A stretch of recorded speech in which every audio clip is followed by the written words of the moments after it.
potent weapon of Gordon's, yung kanilang ability to make three-point shots, no?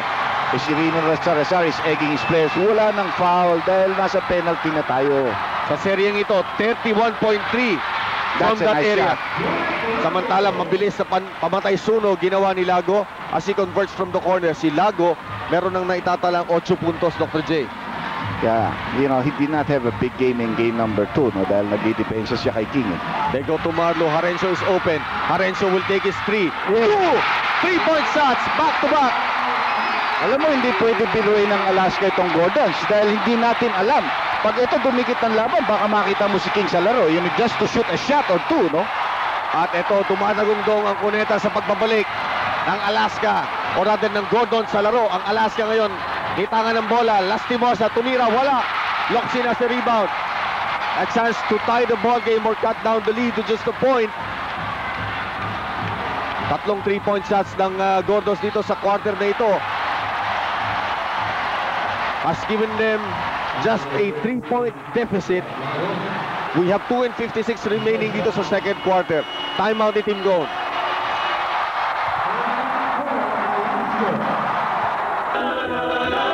The official jeans of the PBA.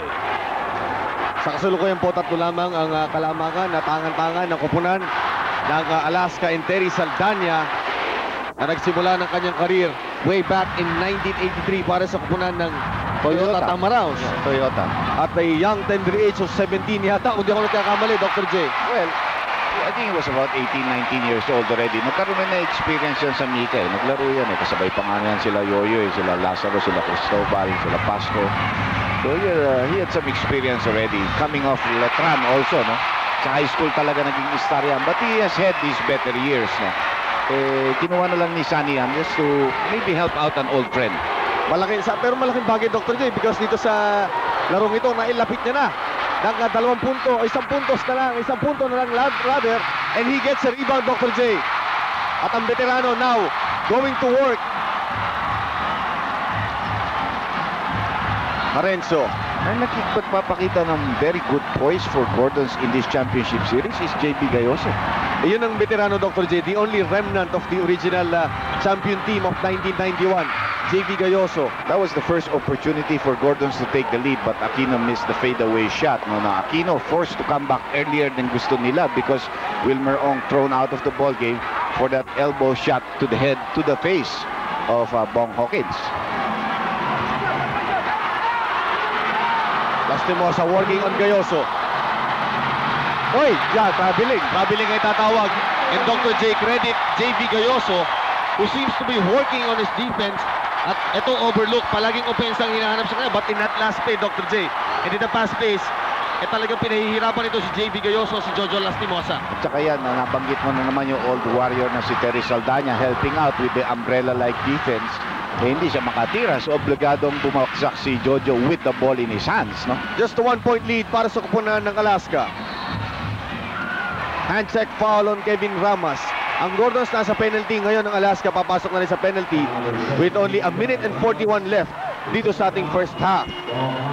Mamaya po sa ating halftime, ang ating Adidas halftime report, ang ating halftime summary at a live performance of the Philippines Pride, si Jocelyn Enriquez, isa sa mga Billboard chart busters ang tawag natin sa kanya, Pilipina na talagang gumawa ng kanyang pangalan sa US Billboard.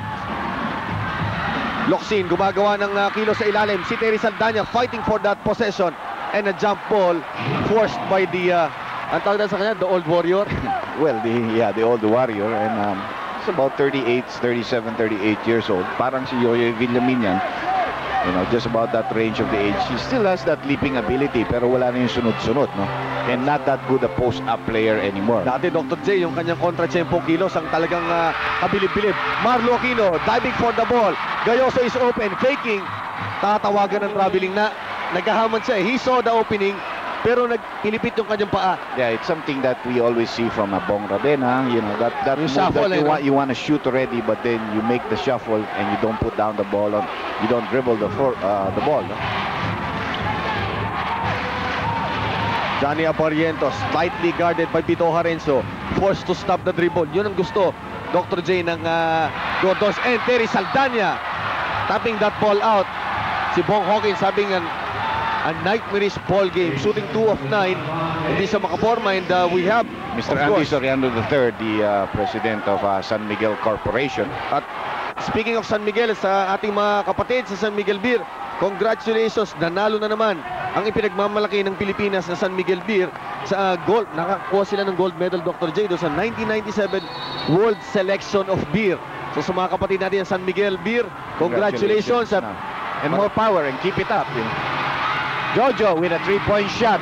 And Lastimosa like a dagger in the heart, Dr. J. Kumuna ng 3-point shot at isang pihitan lang balik sa apat ang abante ng Alaska. Nandun yung depensa, so you cannot blame the defensive player. I thought just Jojo hit a very, very good shot at a very important time of the ball game. Masyadong malakas ang pasa. Ito, nakita ni Johnny Abarientos. 4-point lead. Bukas si Hawkins. He cannot shoot. Ang matakis na kay Saldana ang And he kanyang gets a tira. nice roll. All of a sudden, bigla naging 6 ang lamang dito ng Alaska. It was down to 1 and Gordons had a lot of shots which they could not convert. Pero difference lang 8 seconds between the game and the shot clock. Parehong nasa penalty now, no? Yes, nasa penalty na rin po ang kabila kaya hindi sila maka-foul. Bukas si Harenzo for 3. Yes. Nakuha pa niya, Dr. J. In this quarter, that's his third 3-point shot. Pino Harenzo. Pero may tira pa dito ng Alaska. Yun, nice crossover move by Johnny. Wala, maubos ang oras. This one is short. And that ends the second quarter with Gordons trailing by just 3 points. Ang Alaska 39, 36 naman para sa Gordons. Pagpabalik po kami with a halftime summary.